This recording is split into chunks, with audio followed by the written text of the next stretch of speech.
আসসালামু আলাইকুম। সৈদাস ক্যানভাস রেসিপিতে আজকে ঈদ স্পেশাল রেসিপি নিয়ে হাজির হয়েছি। আজ আমি বানাবো নারগিসের চপ। দেখুন, আমি প্রথমে তেলের মধ্যে দিয়ে দিয়েছি ঘি। তার মধ্যে একে একে পেঁয়াজ কুচি, রসুন কুচি এবং মরিচ কুচি দিয়ে এগুলো আমি লাল করে বেরেস্তা করে নিব। বেরেস্তা করার পর আমি এগুলো তুলে নিচ্ছি। ভালো মতো বেরেস্তা লাল করে নেবেন।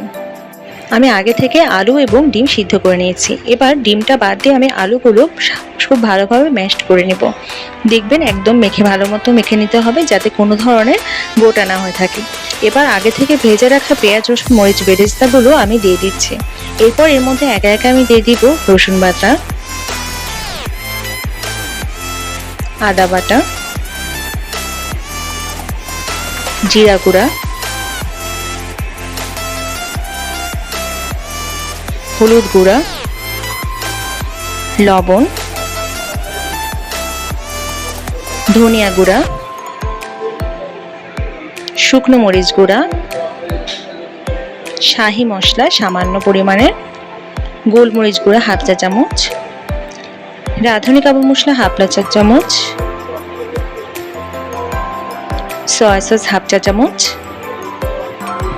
এবং আগে থেকে ফ্রোজেন করে রাখা ধনেপাতা কুচি এবং সামান্য কর্নফ্লাওয়ার দিয়ে আমি এগুলো ভালো মতো মেখে নিব।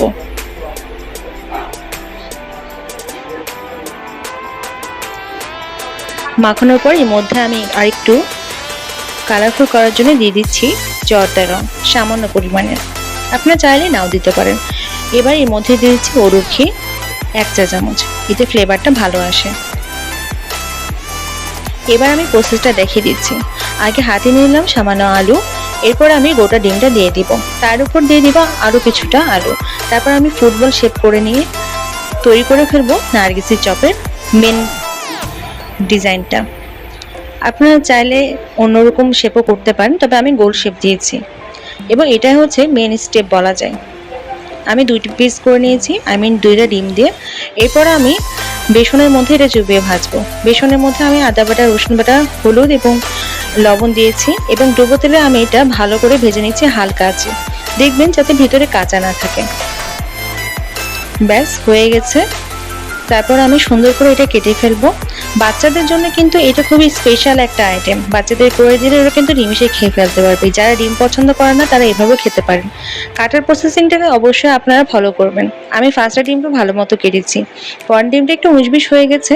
তবে এটা আপনারা চাইলে ছোলা, পেঁয়াজি, বেগুনি সবকিছুর সাথে শেয়ার করতে পারেন কিংবা পোলাওয়ের সাথে।